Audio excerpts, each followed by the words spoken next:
The almighty Raiden Shogun is back, and if you want to build her right, this quick guide has you covered. Our Electro Archon is a 5-star pull-on user who is a solid carry, a strong sub-DPS, a top-tier Hyperbloom trigger, a team battery, and a burst damage buffer, making her one of the most versatile characters in the game. In this video, we'll break down her talents, weapons, artifacts, teams, constellations, and my take on where she stands in the current meta. Hello, welcome to Genshin Filter, your quick guide for everything Genshin. So let's get started!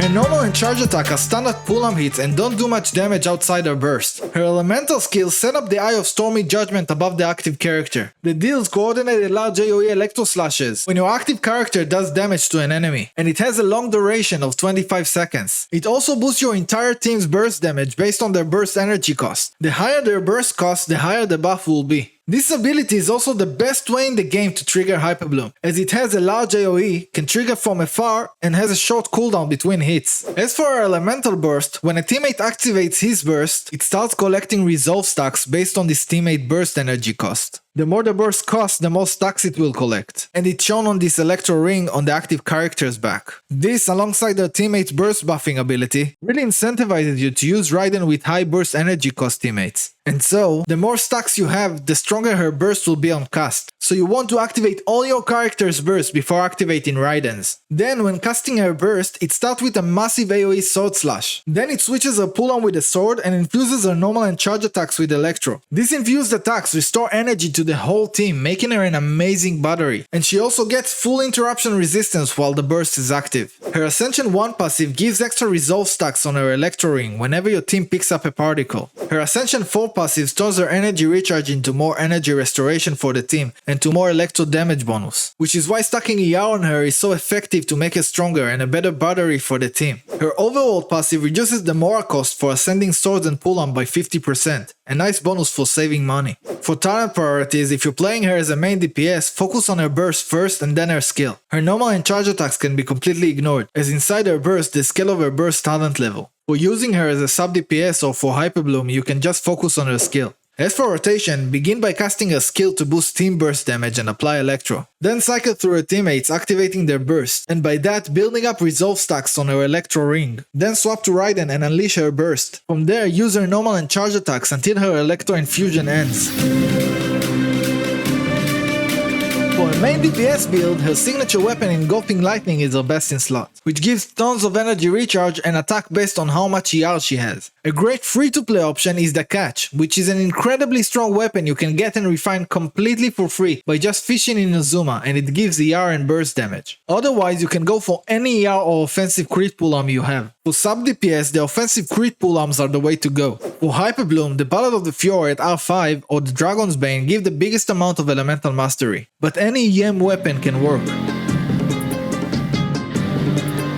For artifacts, the 4-piece Emblem of Silver Fate is her best set for main DPS build to boost her burst damage. If you're just using her as a sub-DPS, you can go for the 4-piece Golden Troop to boost her skill damage. For main stats on the Sand, go for energy recharge or attack. Around 200 to 250 ER is a good place to aim for, since some of her damage scale of energy recharge, especially if you have her weapon. For the Goblet, go for electro damage bonus or attack, and for the Circlet, go for crit rate or damage for a good 1:2 ratio. For sub-stats, make sure you have enough ER, then focus on crit rate and damage, and then attack percent and flat attack. For sub-DPS build, just ignore her energy needs and focus on crit and attack. For Hyperbloom, the 4-piece Flower of Paradise Lost is best for max Hyperbloom damage, but you can also go with the Gilded Dream set, which gives tons of EM and is a much more efficient domain. For main stats, go for as much EM as you can on all the pieces, as well as their sub-stats to maximize the Hyperbloom damage.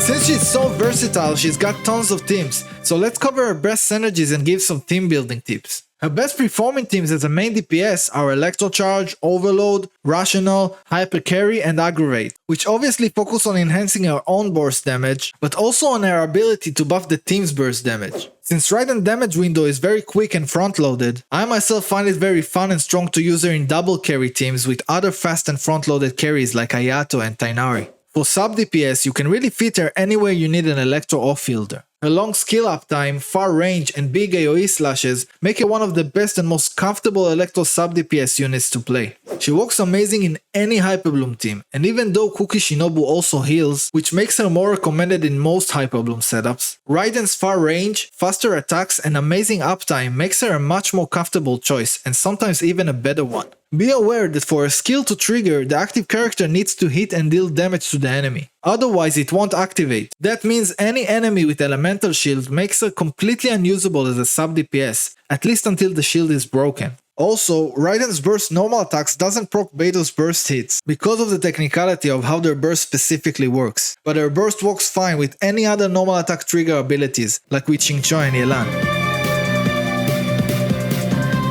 Now let's quickly break down her constellations to see if they're worth investing in. C1 helps her gain resolve stacks faster to boost her burst damage. C2 lets her ignore 60% of the enemy defense during her burst. C3 increases her burst level for more damage. C4 gives the whole team 30% bonus attack for 10 seconds after her burst ends. C5 raises her skill level to boost off-field damage. And C6 can reduce your teammate's burst cooldown by up to 5 seconds while she is in her burst state. Her C2 used to be a major upgrade, but now it matches the damage of the newer Electro DPSs at C0, so it's less impressive. If you still want to invest in her as a main DPS, her C2 is still a nice boost. But her signature weapon is also a great option and frees up the catch for Shangling if you don't want to go all the way to C2. If you use her only for Hyperbloom, you don't need to invest in both her constellations or her weapon.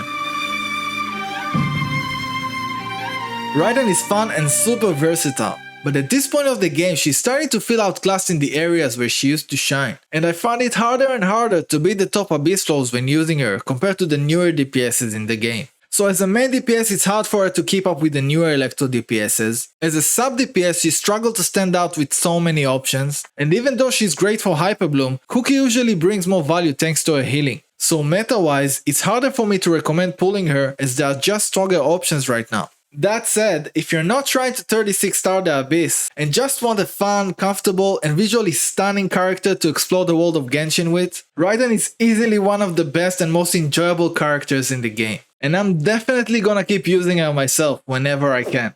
And that's a wrap. If this video helped you in any way, consider giving it a like and subscribe for more filter guides. Thank you so much for watching, and I'll see you next time. Cheers!